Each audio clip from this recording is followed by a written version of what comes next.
कंस चाणूरमर्दनम देवकी परमानंदम कृष्णम वंदे जगद्गुरुम। 2039 फाल्गुन शुक्ला पूर्णिमा 27 फरवरी 1983 पुरुषोत्तम मास चल रहा है। प्रेम तत्व के विषय में राधा माधव चिंतन से कह रहा हूँ, क्योंकि आज चीरहरण भगवान के चीरहरण लीलाएं होगी। भगवत प्रेम बड़ी दुर्लभ वस्तु है, समझे भाई। भगवत प्रेम बड़ी दुर्लभ वस्तु है। इसे पाने के लिए अपना सब कुछ बलिदान करना होता है। भक्तों को बड़ी कठोर परीक्षाओं में होकर निकलना पड़ता है। बिना तपाए स्वर्ण में कांति भी तो नहीं आती। प्रहलाद, गोपीजन, मीरा आदि सभी भक्तों को क्या क्या कष्ट नहीं सहने पड़े। प्रियतम की प्राप्ति बड़े कंटकाकीर्ण मार्ग से होती है। योग और भोग एक स्थान में नहीं रह सकते। अतः सच्चे प्रेमी इन आपत्तियों की कोई परवाह नहीं किया करते। अपने प्रियतम से दृष्टि हटाने की उनमें शक्ति ही कहाँ होती है। वे तो सब प्रकार उसी के रहते हैं। अतः परिजन और गुरुजन कुछ भी करें या कहें, उन्हें उसकी परवाह नहीं होती।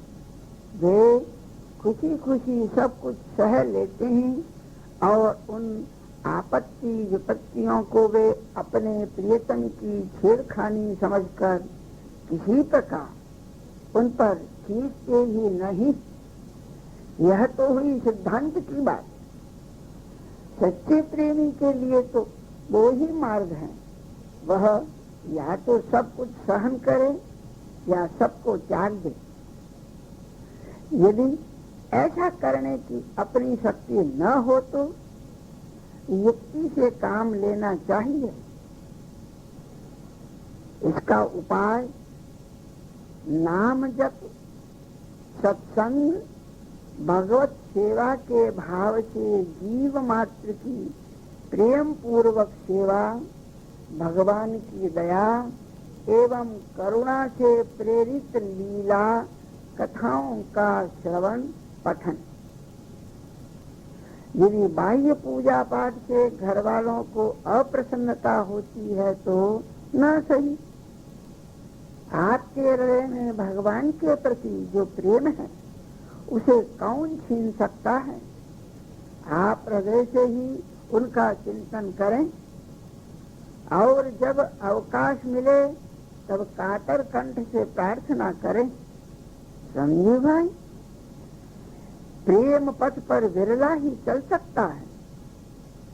भगवान के प्रेम को प्राप्त करना सहज बात नहीं। प्रेम मोह की चीज नहीं। प्रेम की बातें बनाने वाले बहुत मिल सकते हैं, पर प्रेम के पथ पर कोई विरला वीर ही चल सकता है।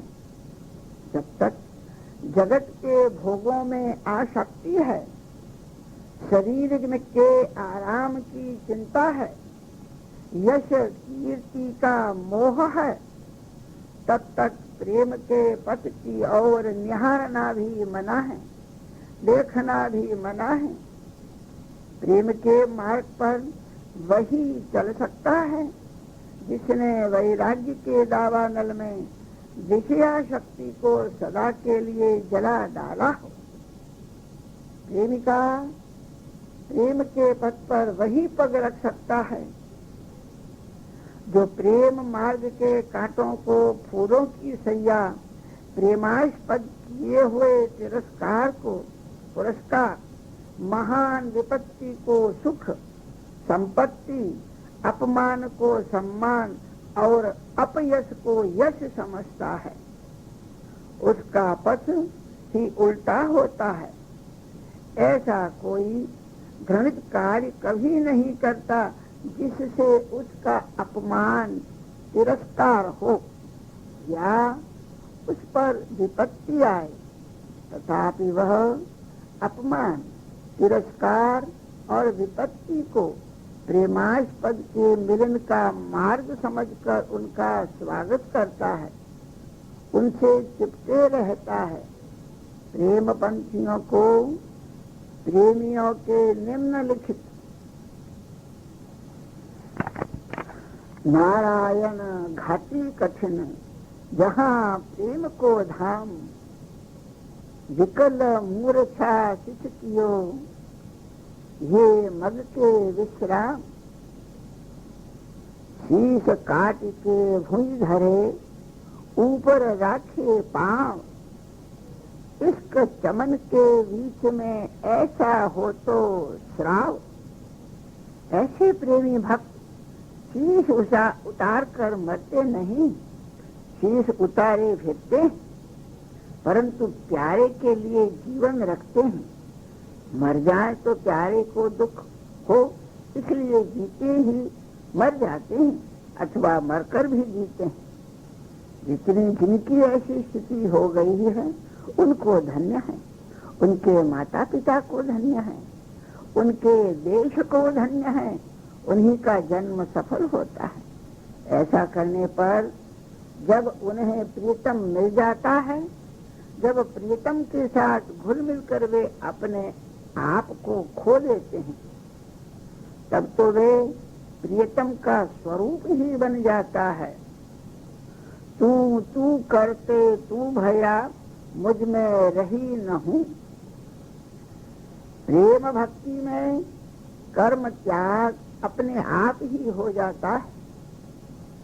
प्रियतम हमारा चित्त आनंद से घर के कामों में आसक्त हो रहा था, उसे तुमने चुरा लिया। हमारे हाथ घर के कामों में लगे थे, वे भी चेष्टाहीन हो गए और हमारे पैर भी तुम्हारे पाद पद्मों को छोड़कर एक पग भी हटना नहीं चाहते। अब हम घर कैसे जाएं और जाकर करें भी क्या? जगत का चित्र चित्त से मिट जाने के कारण वह प्रेमी भक्त किसी भी लौकिक अथवा वैदिक श्रौतस्मार्थ कार्य के करने लायक नहीं रह जाता। प्रेम की प्राप्ति होने पर लौकिक और वैदिक कर्म छूट जाते हैं, जानबूझकर उसका स्वरूप से त्याग नहीं करना पड़ता। समर्पण का अर्थ उनका मन से समर्पण ही है।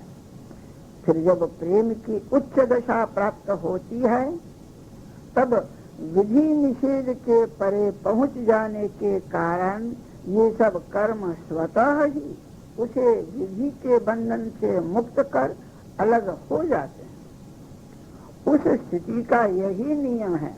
परंतु जो जानबूझकर प्रेम के नाम पर शास्त्र विधि का त्याग करता है, उसे भक्ति की सिद्धि सहज में नहीं होती। विधि निषेध के ऊपर उच्च स्तर में पहुंच जाने पर परमात्मा के सत्य स्वरूप में इतनी प्रगाढ़ तल्लीनता हो जाती है कि समस्त नियमों के बंधन अपने आप टूट जाते हैं। वहाँ का नियम ही स्वाभाविक स्वच्छंदता है। परंतु उस स्थिति के पहले जानबूझकर शास्त्र और सदाचार के आवश्यक बंधनों को तोड़ने वाले की तो वही दशा होती है जो नदी के उस पार भूमि पर उतरे हुए पथिक की देखा देखी नदी की बीच धारा में नौका को छोड़ देने वाले की होती है। देखो भाई, प्रेम एक में ही होता है। सुनो, प्रेम एक में ही होता है और वह भगवान में ही होना संभव है। प्रेम का वास्तविक अर्थ ही है भगवत प्रेम। वस्तुतः प्रेम शब्द तभी सार्थक होता है जब वह श्री भगवान में होता है। विशुद्ध प्रेम, निस्वार्थ प्रेम, उज्ज्वल प्रेम जब होगा तब भगवान में ही होगा, और ऐसा होने पर सारा ममत्व सब और से सिमटकर एक भगवान में ही लग जाता है। प्रेम होने लगता है तब दूसरी समस्त वस्तुओं में से प्रेम हटने लगता है। यह प्रेम का नियम है। प्रेम होने लगता है तब दूसरी समस्त वस्तुओं से प्रेम हटने लगता है, और प्रेम हो जाने पर तो प्रेमी सबकी सुधि ही भूल जाता है। वह तो प्रेम ही कहता है, प्रेम ही सुनता है, प्रेम ही देखता है, और चारों ओर से प्रेम ही प्रेम का अनुभव करता है। प्रेम पूर्णता, प्रेम की पूर्णता कभी होती ही नहीं। मुझे पूर्ण प्रेम प्राप्त हो गया, इस प्रकार का अनुभव प्रेमी कभी करता ही नहीं। प्रेमी को अपने प्रेम में सदा कमी का अनुभव होता है। प्रेम की कोई सीमा नहीं है। प्रेम प्रतिक्षण बढ़ता है, निरंतर बढ़ते रहना उसका स्वरूप है। प्रेम कहीं भी नहीं रुकता। प्रेम में सब कुछ अर्पण हो जाता है, यहाँ तक कि प्रेमी स्वयं भी प्रेमास्पद के अर्पित हो जाता है। संपूर्ण त्याग या संपूर्ण समर्पण ही प्रेम का स्वभाव है। प्रेम दूसरी दूसरी वस्तुओं में बांटा हुआ है, वह प्रेम वस्तुतः प्रेम ही नहीं है। प्रेम एक में ही होता है। प्रेम वाणी का विषय नहीं है। प्रेम रहता है मन में, और मन अपने वश में रहता नहीं, वह रहता है प्रेमास्पद के वश में। प्रेम का यह साधारण नियम है। प्रेमी के मन पर उनका कोई अधिकार नहीं रहता। मन, बुद्धि, प्राण, आत्मा सब पर अधिकार हो जाता है प्रेमास्पद श्री भगवान का। प्रेम उत्पन्न हो जाने पर मन, बुद्धि अर्पण करते नहीं पड़ते, वह स्वतः अर्पण हो जाते हैं। प्रेम बड़ी दुर्लभ वस्तु है, वह सहज में नहीं मिलता, और जिसे मिल जाता है उसके समान भाग्यशाली कोई नहीं है। प्रेम में वस्तुतः भगवान का कभी वियोग नहीं होता। भगवान श्री कृष्ण वृंदावन को छोड़कर एक पग भी बाहर नहीं जाते। गोपीजनों को छोड़कर किसी समय भी कहीं नहीं जाते। श्री गोपीजनों ने उद्धव को दिखला दिया था कि श्री कृष्ण गोपीजनों के पास ही निरंतर रहते हैं, क्योंकि वे स्वयं प्रेमी बनकर गोपीजनों को प्रेमास्पद समझते हैं। प्रेमास्पद प्रेमी का ही बन जाता है। श्री कृष्ण भी गोपियों के बन गए। उन्होंने कहा है, ये गोपिकाओं, देवताओं की जैसी आयु साधारण करके भी मैं तुम्हारा यह प्रेम ऋण चुका नहीं सकता। प्रेम का ऋण चुकाने के लिए भगवान के पास कुछ भी नहीं रहता, पर प्रेमी उन्हें ऋणी नहीं बनाता। उन्हें ऋणी मानकर उनसे कुछ चाहे ऐसा प्रेमी कभी नहीं करता। जहाँ तक भी चाहा है वहाँ प्रेम नहीं है। समझे भाई, प्रेम वही है जहाँ चाहा नहीं। प्रेमी का सुख इसी में है कि उसका प्रेमास्पद सुखी रहे। तत्सुखा सुखित्वम। हमारे दुख से यदि प्रेमास्पद सुखी होता हो तो वह दुख हमारे लिए सुख है। यह प्रेमी का हार्दिक भाव होता है। ऐसे दुख को, ऐसी विपत्ति को वह परम सुख, परम संपत्ति मानता है। मानता ही नहीं, सर्वथा ऐसा ही अनुभव करता है। प्रेम का स्वभाव विचित्र है। इसमें त्याग ही त्याग, देना ही देना है। प्रेमी प्रेमास्पद को अखंड सुखी देखना चाहता है। उनको सुखी देखकर ही उस सुखी वह सुखी होता है। प्रेमी के सुख का आधार है प्रेमास्पद का सुख। इसी भाव का जितना विकास इस जगत में जहाँ कहीं भी होता है, वहाँ उतना ही पवित्र भाव होता है। प्रेम भगवान जिसे अपना प्रेम देते हैं, उसका सब कुछ हर लेते हैं। किसी भी वस्तु में उसकी ममता नहीं रह जाती। समस्त ममता भगवान में जुड़ जाती है और इसे लेकर वह एक ही बात चाहता है, कैसे मेरे प्रेमास्पद सुखी हों। भगवान जिसे अपना प्रेमास्पद देते हैं, उसका सब कुछ अपना बना लेते हैं। भगवान जब अपने आप को किसी के हाथ बेच देना स्वीकार कर लेते हैं, तभी किसी को अपना प्रेम देते हैं। भगवान प्रेम के साथ ही अपने आप को भी दे डालते हैं। यह सौदा महंगा नहीं, बड़ा ही सस्ता है। प्रेम हमारा सब कुछ जाए और बदले में भगवान मिल जाए, इसके समान कोई लाभ नहीं, परम लाभ है। प्रेम के लिए बुद्धिमान मनुष्य मोक्ष को भी भगवत चरणों में समर्पित कर देते हैं। भगवान मोक्ष देना चाहते हैं, पर प्रेमी जन उसे स्वीकार ही नहीं करते। जिसे प्रेम प्राप्त हो जाता है, उसके ऊपर और कोई बंधन तो रहता ही नहीं। रहता है केवल एकमात्र प्रेम का बंधन। बड़ा प्रेमी प्रेम के बंधन से कभी छूटना चाहता है, छूट ही नहीं सकता। प्रेम का बंधन बड़ा विचित्र बंधन है। यह बंधन तो उनके परम सुख का आधार है। प्रेम जो इस बंधन से मुक्त होना चाहता है, वह तो प्रेम ही नहीं है। प्रेम के बंधन में जो आनंद है, उसकी तुलना लाख मुक्तियों से भी नहीं हो सकती। प्रेमानंद बड़ा ही विलक्षण आनंद है। इसका एक कण प्राप्त हो करके ही मनुष्य न्याहल हो जाता है। प्रेम का विकास, कुछ स्वार्थ बुद्धि का नाश, दोनों के साथ होते हैं।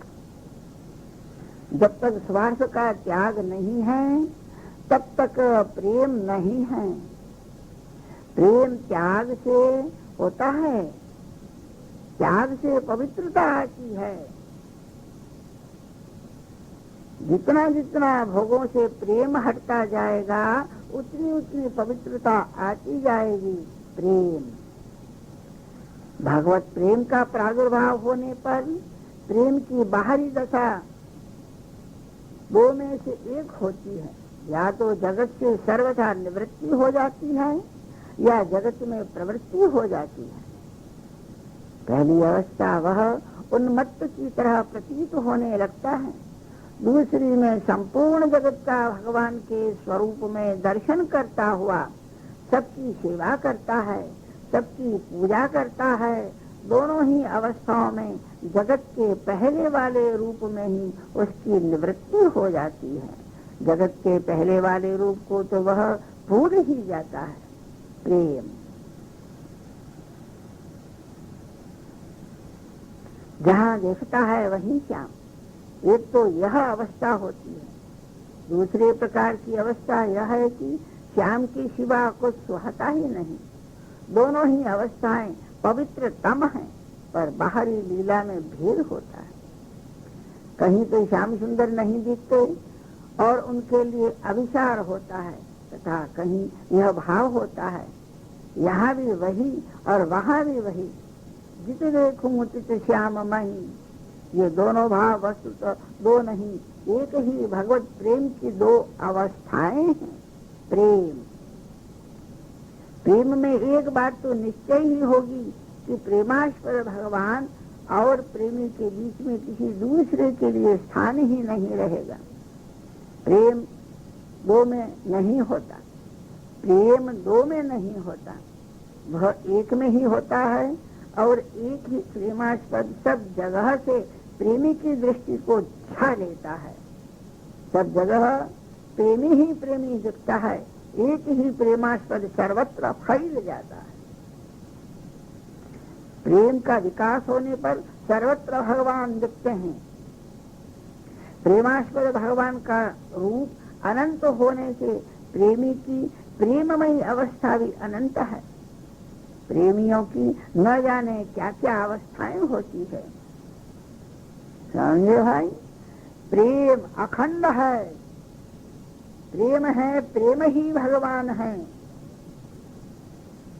God is love, love is God. प्रेम भगवत स्वरूप है, मन वाणी का विषय नहीं, इसकी व्याख्या हो ही नहीं सकती। प्रेम यह तो अनुभव की वस्तु है,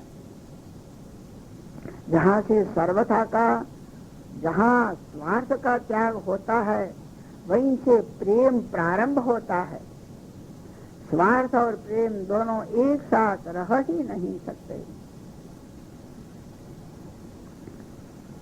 सांसारिक प्रेम में भी यह निश्चित है कि जहाँ त्याग नहीं वहाँ प्रेम नहीं, जहाँ प्रेम है वहाँ त्याग होगा ही। जैसे जैसे भगवान के प्रति प्रेम बढ़ता जाएगा, वैसे वैसे स्वार्थ का त्याग होता चला जाएगा। प्रेम बढ़ना, स्वार्थ का त्याग होना। जहाँ अपनी चाह है, परवाह है, त्याग की तैयारी नहीं है, वहाँ प्रेम कहाँ। प्रेम साधारण किसी मनुष्य से प्रेम कीजिए, उसमें भी त्याग की आवश्यकता होगी। माँ का अपने बच्चे के लिए प्रेम रहता है, देखिए वह बच्चे के लिए कितना त्याग करती है। इसी प्रकार गुरु शिष्य, पति पत्नी, जहाँ कहीं भी प्रेम का बंधन है वहाँ त्याग ही त्याग है। प्रेम हुए बिना वास्तविक त्याग नहीं होता, त्याग के बिना प्रेम नहीं होता।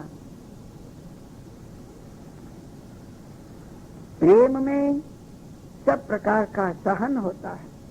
प्रेम करना आरंभ कर दें, फिर चिकित्सा तो अपने आप आ जाएगी। माँ बीमार है पर बच्चा परदेश से आ गया, माँ उठ खड़ी होगी, उन बीमारी की अवस्था में ही बच्चे के लिए भोजन बनाने लगेगी। यह चिकित्सा प्रेम की ही उत्पन्न की हुई है। प्रेम प्रेम यह सत्य है। प्रेम का वास्तविक और पूर्ण विकास प्रेम में ही होता है, पर जहाँ कहीं भी इसका आंशिक विकास देखा जाता है वहाँ वहाँ ही त्याग साथ रहता है। प्रेम होने पर त्याग करना नहीं पड़ता, अपने आप हो जाता है और उसी में आनंद की उपलब्धि होती है। प्रेम होने पर त्याग करना नहीं पड़ता, अपने आप हो जाता है और उसी में आनंद की उपलब्धि होती है।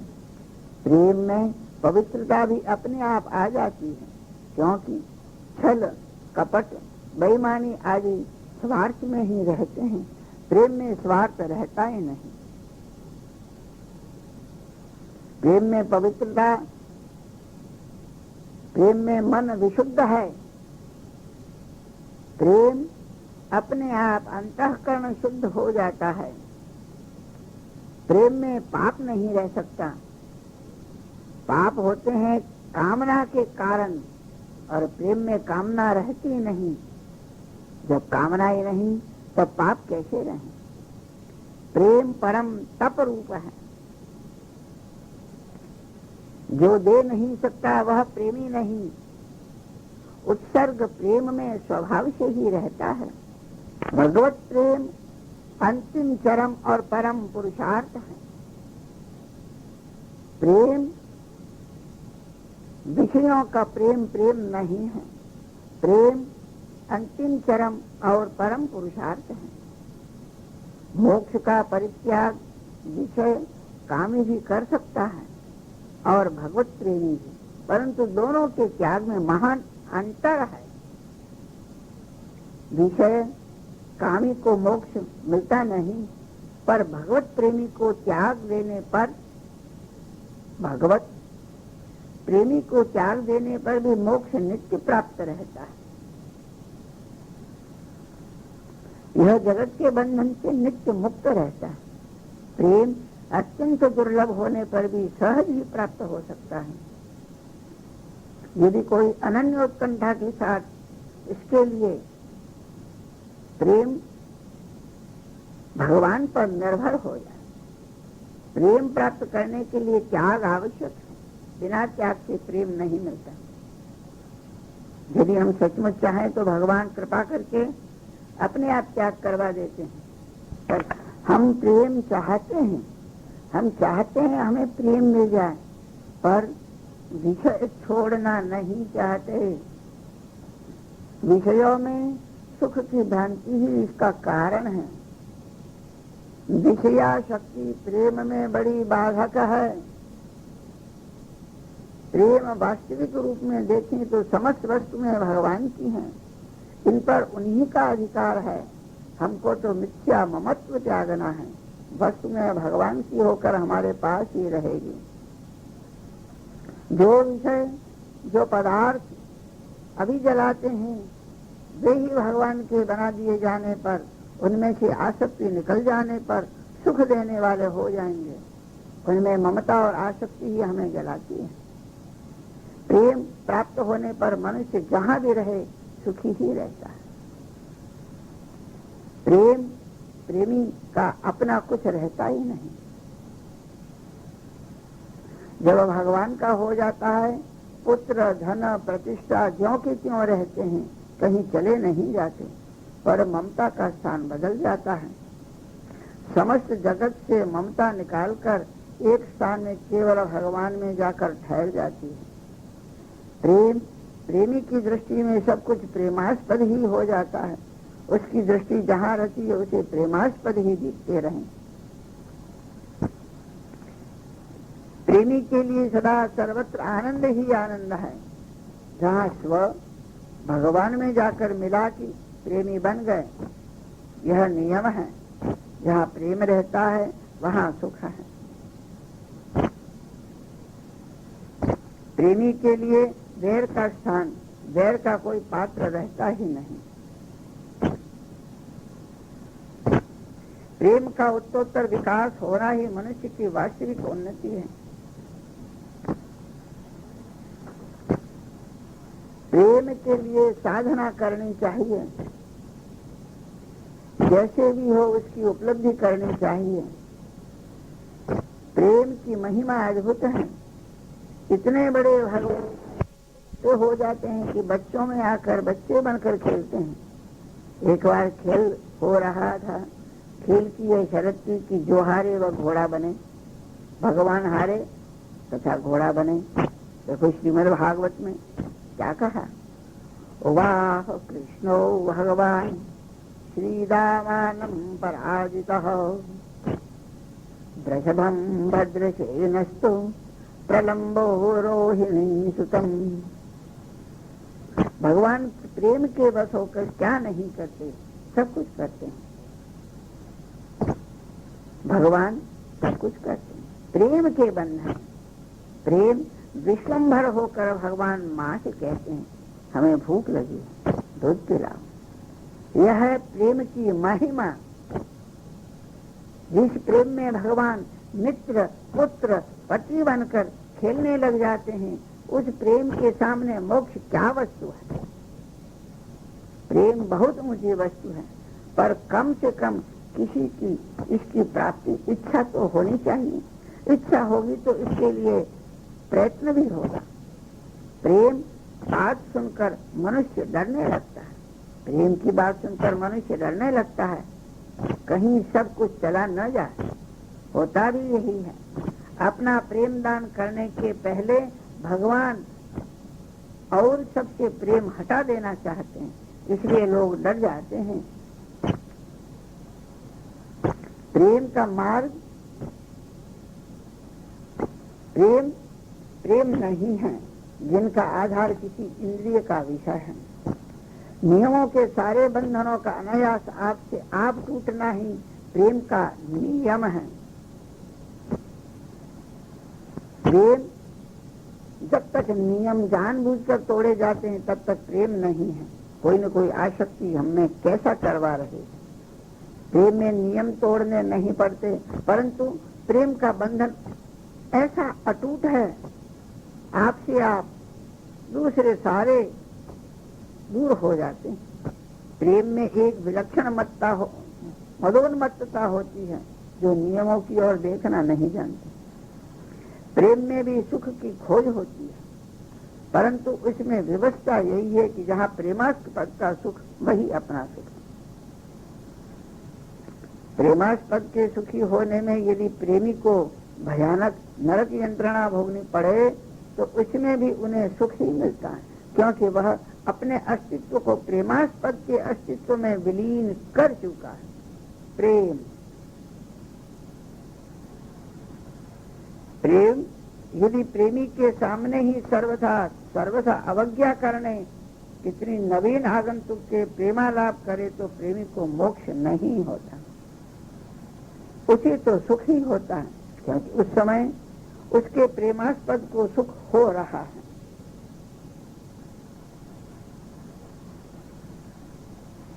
प्रेम के मार्ग में क्रिया का विरोध नहीं है, अपितु उसमें क्रिया और भी सुंदर ढंग से होती है। प्रेम अलग अलग भावों से, प्रेम अलग अलग प्रयोजनों से हम बहुतों से प्रेम करते हैं, किंतु अपने प्रति जो प्रेम होता है उसमें प्रयोजन का अंतर नहीं, भाव का अंतर नहीं। श्री कृष्ण आत्मा के आत्मा हैं, अतः उनमें जो प्रेम होता है उसमें न तो स्वतंत्र भाव है न स्वतंत्र प्रयोजन। प्रेम का स्वरूप है निज सुख की इच्छा का सर्वसा त्याग। प्रेम में संयम का अभाव है, प्रेम अनिवर्चनीय है। प्रेम का स्वरूप प्रेमियों की हृदय गुफा में ही छिपा रहता है। प्रेम के लिए ही किया जाता है, इसकी साधना भी प्रेम से ही होती है। प्रेम का आकार नहीं, प्रेम की सीमा नहीं, प्रेम में संकोच नहीं, प्रेम को स्थान ही स्थान प्रेम है। प्रेम खिलौना नहीं है। प्रेम के दर्शन बड़े दुर्लभ हैं, सारा जीवन केवल प्रतीक्षा के बिताना पड़े तब भी क्षोभ करने का अधिकार नहीं। प्रेम वाणी का विषय नहीं। प्रेम वियोग देता है। प्रेम अपमान, अत्याचार, भय, भर्त्सना आदि सबको सहन करने पर भी सुखी रखता है। वही प्रेम के पाठ का अधिकारी है। प्रेम करते हैं उनका जो जगत से प्रेम होता है वह भगवान को लेकर नहीं होता। प्रेम यदि दूसरों से प्रेम करते हैं तो श्री कृष्ण को लेकर ही करें। अतएव जो कृष्ण के प्रेमी हैं वे यदि दूसरों से प्रेम करते हैं तो कृष्ण को लेकर ही। जित देखूं तित श्याम। प्रेम है वह न चिरस्थायी है, न एक समान है, न एक में है, पर भगवान का प्रेम चिरस्थायी। देखो संसार का प्रेम कैसा और भगवान का प्रेम कैसा। भगवान का प्रेम चिरस्थायी, एक समान, एक में है, भगवान में है। और संसार का प्रेम चिरस्थायी नहीं है। प्रेम प्राप्त करने का सबसे सरल साधन तीव्र व्याकुलता। उनके लिए हमारे प्राण जितना ही अधिक करुण क्रंदन करेंगे उतना ही वे हमारे समीप आएंगे। प्रेम होना चाहिए। जिस वस्तु में प्रेम होता है उनके सेवन में नींद नहीं आती, जी नहीं उगता। भगवान की सेवा का समय उपस्थित होने पर प्रेमी के सामने जितने भी बंधन हो वे अपने आप हट जाते हैं। सचमुच प्रेम प्रेम ही है। प्रेम होना चाहिए। जो सुख आत्मा के लिए सुखकर हो वही श्रेय है, और जो इंद्रियों के लिए सुखकर हो वही प्रिय है। भगवान आत्मा के भी आत्मा परमात्मा है। उनकी प्रीति के लिए, उनकी प्राप्ति के लिए, उनकी प्रीति के लिए जो सांसारिक भोगों का ग्रहण होता है वह वस्तुतः वियोग भोग नहीं होता। वह तो विषय रूप सामग्री के द्वारा भगवान का पूजन होता है, और इसीलिए उसका परम फल भी परम श्रेय कल्याण ही है। भक्ति साम्राज्य की सर्वोच्च सामग्री श्री राधिका जी एवं उनकी अभिन्न प्रतिमा ब्रजांगनाएं इसी भाव से परम प्रियतम भगवान श्री कृष्ण के लिए जीवन के समस्त कार्य करते थे। उनका भगवान के प्रति समर्पण और मधुर भाव इसी बुद्धि से था। गोपियों का अपने पति पुत्रादि से भी बढ़कर श्री कृष्ण श्रुति रूप गोपियां जो नेति नेति के द्वारा निरंतर परमात्मा का वर्णन करते रहने पर भी उन्हें साक्षात रूप से प्राप्त नहीं कर सकती। गोपियों के साथ भगवान के दिव्य रसमय विहार की बात जानकर गोपियों की उपासना करती है और अंत में स्वयं गोपी रूप में परिणित होकर भगवान श्री कृष्ण को साक्षात अपने प्रियतम रूप से प्राप्त करती है। भगवान के श्री रामावतार में उन्हें देखकर मुग्ध होने वाले, अपने आप को उनके स्वरूप सौंदर्य पर न्यौछावर कर देने वाले ऋषिगण, जिनकी प्रार्थना से प्रसन्न होकर भगवान ने उन्हें गोपी होकर अपने को प्राप्त करने का वर दिया था। ब्रज में गोपी रूप से अवतीर्ण हुए थे। वे ही ऋषि गोपी रूप से अवतीर्ण हुए थे। इसके अतिरिक्त मिथिला की गोपियां, कौशल की गोपियां, अयोध्या की गोपियां, पुलिंद गोपियां, रमा वैकुंठ गोपियां, श्वेत द्वीप आदि की गोपियां और जालंधरी गोपियां आदि गोपियों के अनेकों यूथ थे, जिनको बड़ी तपस्या करके भगवान से वरदान पाकर गोपी रूप में अवतीर्ण होने का सौभाग्य प्राप्त हुआ था। एक उग्रतपा नाम के ऋषि थे। वे अग्निहोत्री और बड़े दृढ़व्रती थे। उनकी तपस्या अद्भुत थी। उन्होंने 15 मंत्र का जाप और रासोन्मत्त नवकिशोर श्याम सुंदर श्री कृष्ण का ध्यान किया था। 100 कल्पों के बाद वे सुनंद नामक गोप की कन्या सुनंदा हुए थे। एक सत्यपा नाम के मुनि थे। वे सूखे पत्ते पर रहकर 10 मंत्र का जाप और श्री राधा जी के दोनों हाथ पकड़कर नाचते हुए श्री कृष्ण का ध्यान करते थे। 10 कल्प के बाद वे सुभद्र नामक गोप की कन्या सुभद्रा हुए। हरिधामा नाम के ऋषि थे। वे निराहार रहकर लीन काम बीज से युक्त विंशाक्षरी मंत्र का जाप करते थे और माधवी मंडप में कोमल कोमल पत्तों की सैया पर लेटे हुए युगल सरकार का ध्यान करते थे। 3 कल्प के पश्चात वे सारंग नामक गोप के घर रंगवेणी नाम से अवतीर्ण हुए। एक जाबाली नाम के ब्रह्मज्ञानी ऋषि, उन्होंने एक बार विशाल वन में विचरते विचरते एक जगह बहुत बड़ी बावली देखी। उस बावली के पश्चिम तट पर घर के नीचे एक युवती स्त्री कठोर तपस्या कर रही थी। वह बड़ी सुंदर थी। चंद्रमा की शुभ्र किरणों के समान उनकी किरणें चारों ओर छिटक रही थी। उसका बायां हाथ अपनी कमर पर था और दाहिने हाथ से वह ज्ञान मुद्रा धारण किए हुए थी। जाबाली के बड़ी नम्रता के साथ पूछने पर उस तापसी ने बताया, भक्त सूरदास ने कहा है, हाथ छुड़ाए जात हो निर्बल जान के मोह, रवो के जब जाओगे सबल बंधोगो तो है। भगवान को याद रखने का उपदेश, घंटे 2 घंटे याद अधिक नियमित काल के लिए नाम जप की आज्ञा अथवा इतनी संख्या पूरी करने पर सिद्धि हो जाएगी।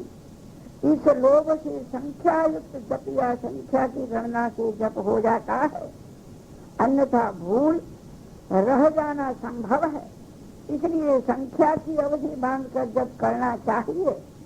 यह आदेश तो उन आरंभिक साधकों के लिए है जो भगवान के प्रेमी नहीं हैं। न करने की अपेक्षा ऐसा करना बहुत उत्तम है। प्रेम प्राप्त होने पर कि अमुक समय संख्या से उन्हें याद संख्या कौन रखे। मैं अनुपम ब्रह्म विद्या हूँ जिसे बड़े बड़े योगी सदा ढूंढा करते हैं। मैं श्री कृष्ण के चरण कमलों की प्राप्ति के लिए इस घोर वन में उस पुरुषोत्तम भगवान का ध्यान करती हूँ। दीर्घ काल से तपस्या कर रही हूँ। मैं ब्रह्मानंद से परिपूर्ण हूँ और मेरी बुद्धि भी उसी आनंद से परितृप्त है, परंतु श्री कृष्ण का प्रेम मुझे अभी प्राप्त नहीं हुआ। इसलिए मैं अपने को शून्य देखती हूँ।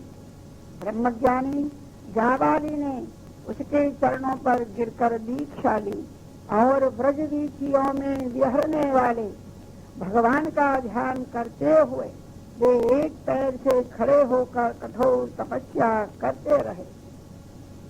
9 कल्पों के बाद प्रचंड नामक गोप के घर वे चित्रगंधा के रूप में प्रकट हुए। कुशध्वज नामक ब्रह्म ऋषि के पुत्र शुचिश्रवा और सुवर्ण वेद तत्वज्ञ थे। उन्होंने शीर्षासन के रीम हई सह इस मंत्र का जप करते हुए और कंदर्प सुंदर गोकुलवासी 10 वर्ष की उम्र से भगवान श्री कृष्ण का ध्यान करते हुए घोर तपस्या की। कल्प के बाद वे ब्रज में सुधीर नामक गोप के घर उत्पन्न हुए। इसी प्रकार और भी बहुत सी गोपियों के पूर्व जन्म की कथाएं प्राप्त होती है।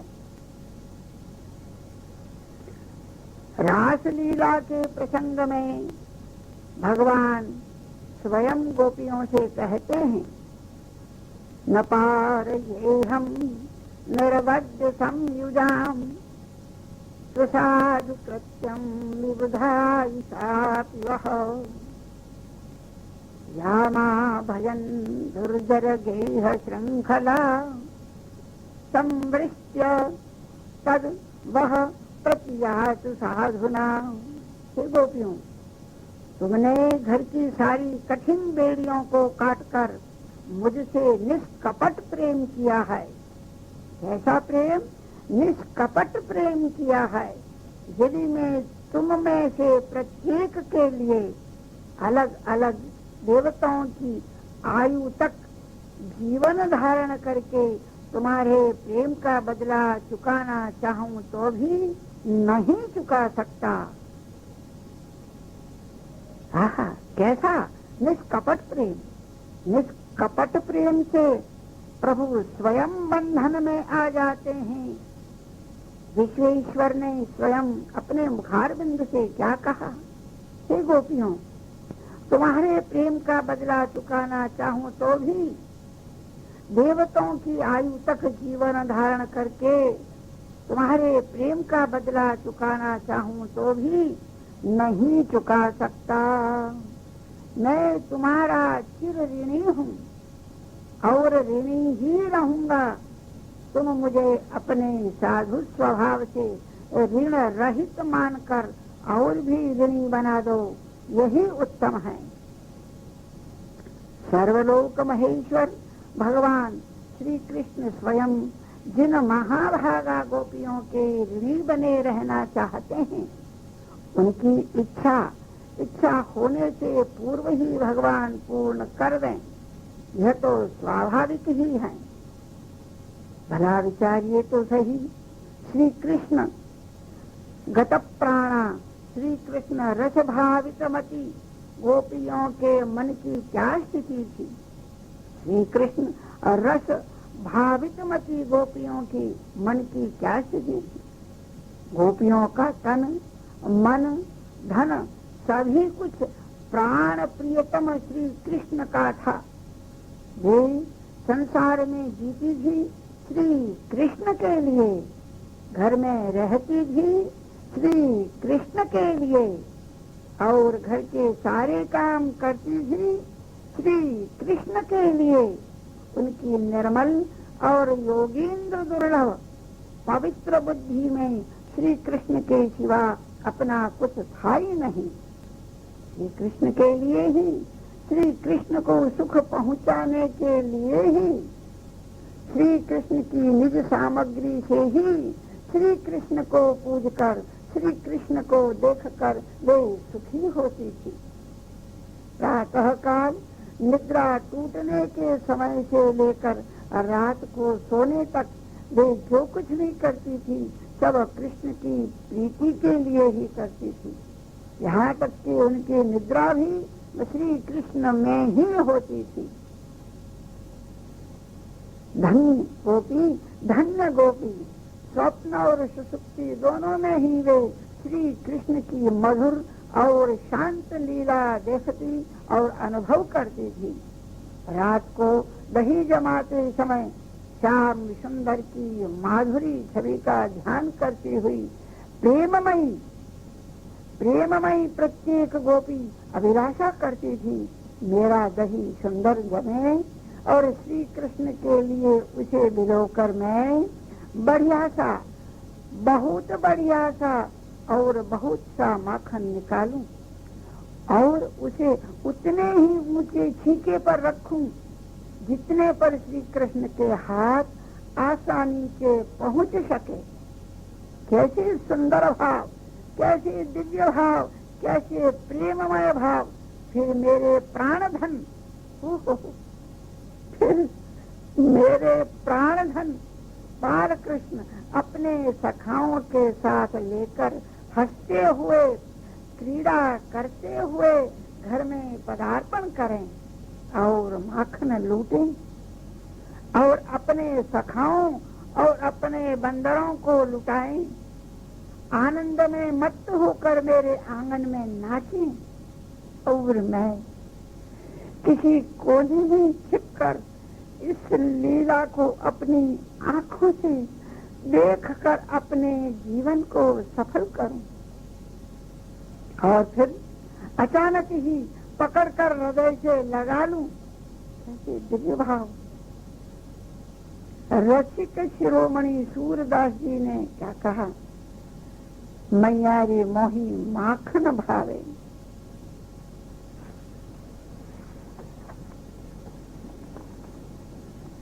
यह गोपी प्रेम बड़ा ही विचित्र है।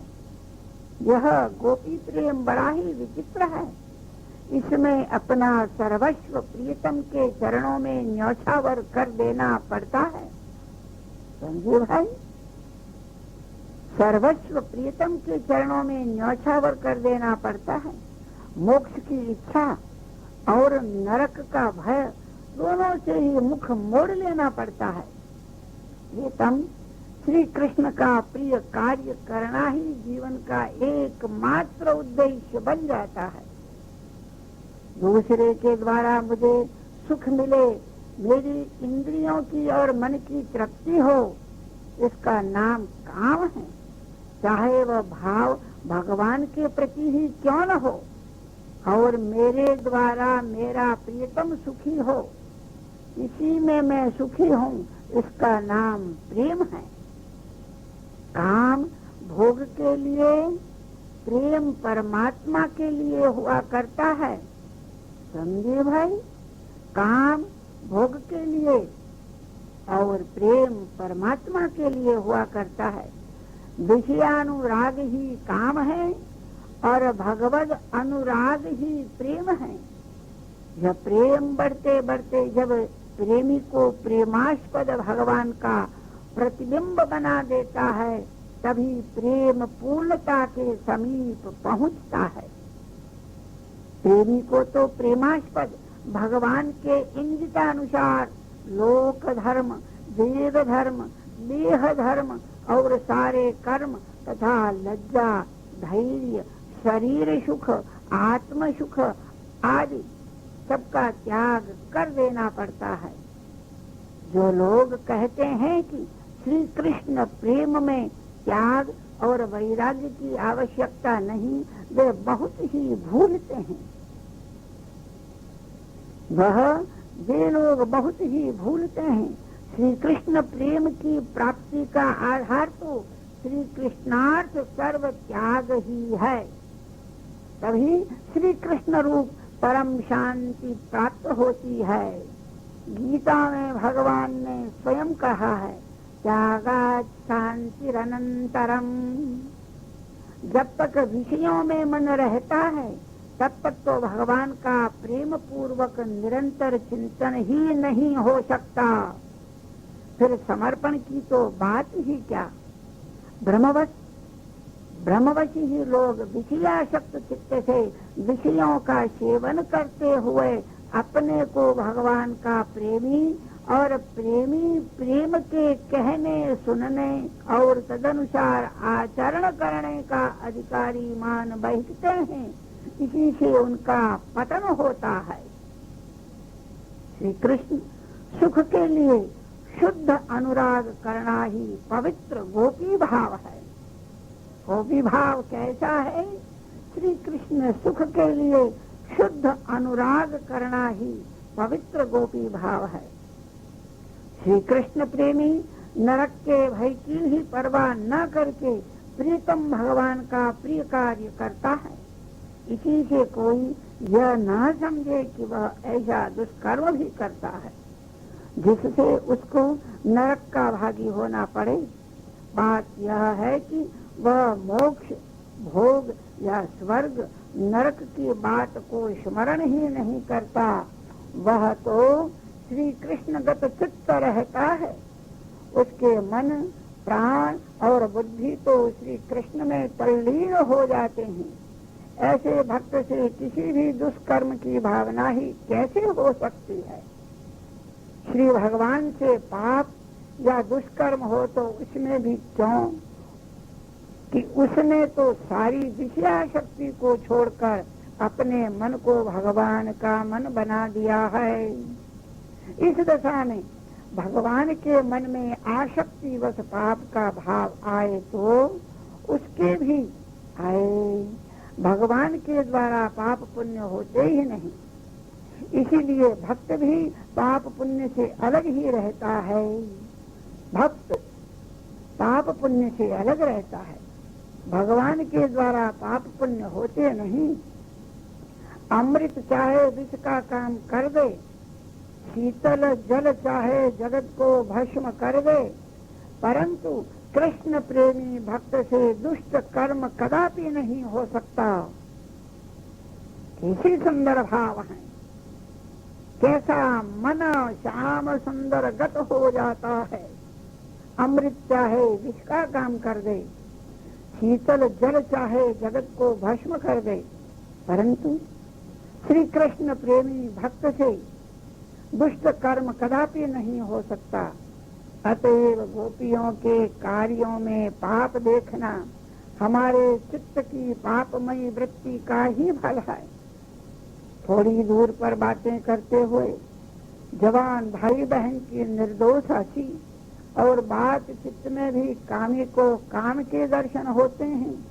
इसी प्रकार हम भी गोपी प्रेम में काम देखते हैं, वास्तव में वहाँ तो काम था ही नहीं।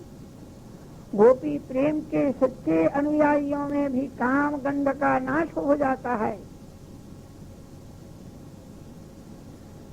वहाँ तो केवल कृष्ण ही कृष्ण रहते हैं। उनके मन या नेत्रों के सामने दूसरी चीज न तो ठहरती है और न आती ही है। उन्हें त्रिभुवन श्याममय दिखता है। उनकी सारी इंद्रियां केवल श्री कृष्ण को ही विषय करती है।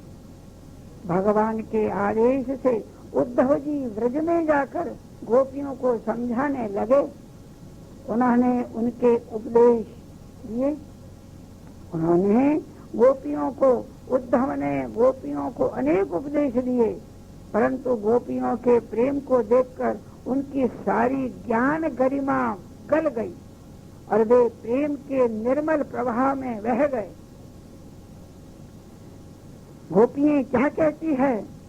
श्याम तन श्याम मन श्याम है हमारो धन, आठों जाम उधो हमें श्याम ही सो काम है। श्याम जिए श्याम जिए श्याम बिनु नाही किए, आंधे की सी लाकरी आधार श्याम नाम है। श्याम गति श्याममति श्याम ही है प्राणपति, श्याम दुखदाई सो भलाई शोभा धाम है। उधो तुम भय बोरे पाती लेके आए दौरे, जोग कहाँ राखे यहाँ रोम रोम श्याम है। यहाँ रोम रोम श्याम है। अरे यहाँ तो श्याम के बिना और कुछ है ही नहीं। सारा हृदय तो उससे भरा है। रोम रोम में तो वह छाया है। सोते बैठते कभी साथ तो छोड़ता ही नहीं। फिर बताओ तुम्हारे ज्ञान और योग को रखे कहाँ? तुम ही तो बताओ क्या किया जाए। वह तो हृदय में गड़ गया है और रोम रोम में ऐसा अड़ गया है कि किसी तरह निकल ही नहीं पाता। भीतर भी वही, बाहर भी वही, सर्वत्र वही, उनमें वही माखन चोर गड़े हैं। अब कैसे निकसे वे उधो तिरछे आन अड़े। ओहो प्रभु, वह तिरछे अड़े हुए हैं, वह कैसे निकले? उद्धव चकित हो गए। उद्धव चकित हो गए। सबसे अधिक आश्चर्य तो उन्हें तब हुआ जब गोपी कृपा से उन्होंने श्री गोपीनाथ को गोपियों के बीच सर्वत्र अपनी आंखों के सामने देखा। उद्धव जी की विचित्र दशा हो गई। आए थे ज्ञान देकर उनका विरहानल बुझाने, गुरु बनकर उन्हें योग की दीक्षा देने आए थे, पर अब तो चेला बनकर पुकार उठे। उपदेशन आयो हो तो मोहि भयो उपदेश। कैसा प्रेम, कैसा प्रेम, कैसा गोपी प्रेम। धन्य है गोपियों, धन्य है तुम्हारा गोपी प्रेम। सेवा बनते ही उन्होंने मथुरा का राजवेश त्याग कर गोपी पद पंकज पराग गोप का वेश धारण कर लिया और उसी वेश में वे भगवान के पास जा पहुंचे। इसी समय उन्हें यह होश नहीं था कि वे यदुवंशी उद्धव हूँ। वह उन्हें अपना होश ही भूल गए। मैं यदुवंशी उद्धव हूँ यह भूल गए। वे अपने को गोपियों के चरणों का चाकर समझते थे, जगत को भी इसी रूप में देखते थे।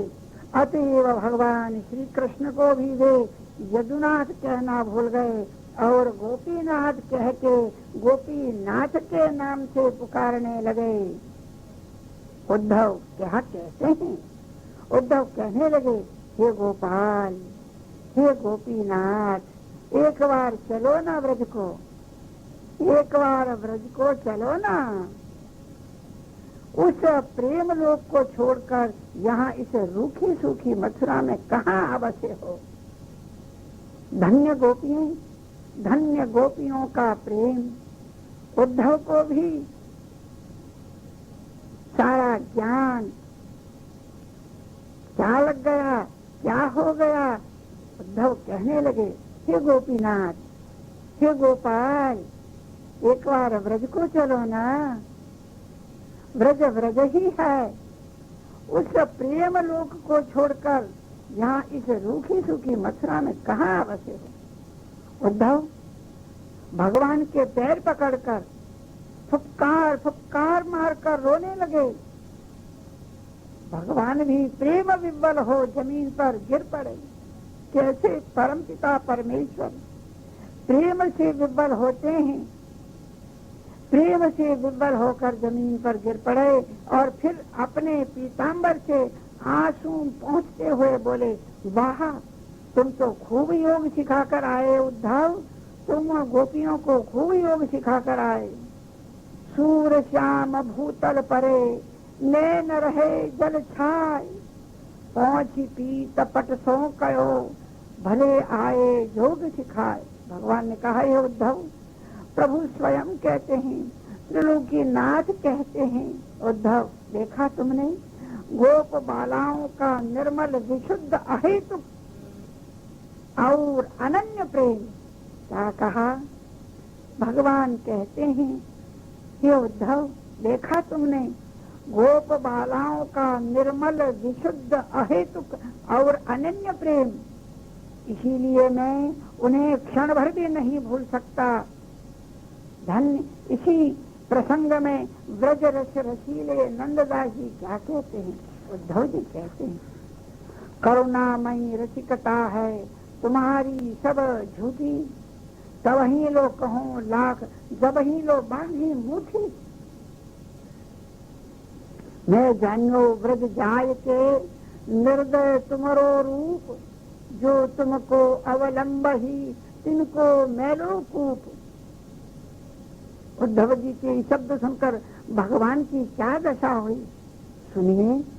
श्री नंददास जी के क्या दशा हुई, क्या दशा हुई, यह तो शब्दों से किया जाना वर्णन नहीं कर सकते। वास्तविक गोपी प्रेम तो इससे बहुत ऊंचा है। गोपियों का भगवान के प्रति वही प्रेम था जो कांता स्त्री का अपने स्वामी के प्रति होता है।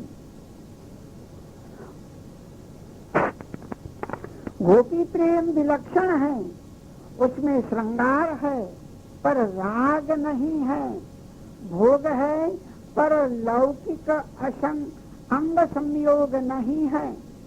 समझे भाई, गोपी प्रेम विलक्षण है, उसमें श्रृंगार है पर राग नहीं है, भोग है पर लौकिक अंग संयोग नहीं है, आसक्ति है पर अज्ञान नहीं है, वियोग है पर विछोह नहीं है, क्रंदन है पर दुख नहीं है, विरह है पर वेदना नहीं है, सेवा है पर अभिमान नहीं है, मान है पर धैर्य नहीं है, त्याग है पर संन्यास नहीं है, प्रलाप है पर बेहोशी नहीं है, ममता है पर मोह नहीं है, अनुराग है पर कामना नहीं है, तृप्ति है पर अनिच्छा नहीं है, सुख है पर स्पृहा नहीं है, देह है पर अहम नहीं है,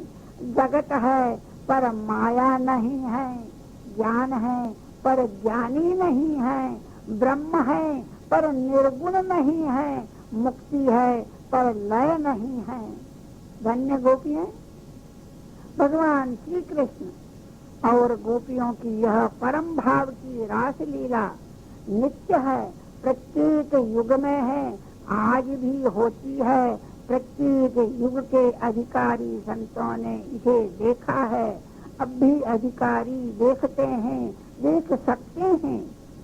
यदि इस प्रकार के प्रेम की तनिक भी झांकी देखकर धन्य होना चाहते हो, यदि इस अचिंत्य प्रेमार्णव का कोई एक बिंदु प्राप्त करना चाहे तो भोग और मोक्ष की अभिलाषा को छोड़ दो, श्री कृष्ण में अपना चित्त जोड़ दो, प्राण खोलकर रो, उनके नाम और रूप पर आसक्त हो जाओ, देख डालो अपना सब कुछ उनके एक रूप बिंदु के लिए सर्वस्व न्यौछावर कर दो, उनके चरणों पर लगा दो अपना तन मन धन, उसकी सेवा में सदा के लिए अपना संपूर्ण आत्म समर्पण कर दो। बोलो राधा कृष्ण भगवान की जय, राधा कृष्ण भगवान की जय। वसुदेव सुतं देवं कंस चाणूरमर्दनम देवकी परमानंदम कृष्णं वंदे जगद्गुरुम। श्री कृष्णचंद्र भगवान की जय, गोपी कृष्ण भगवान की जय।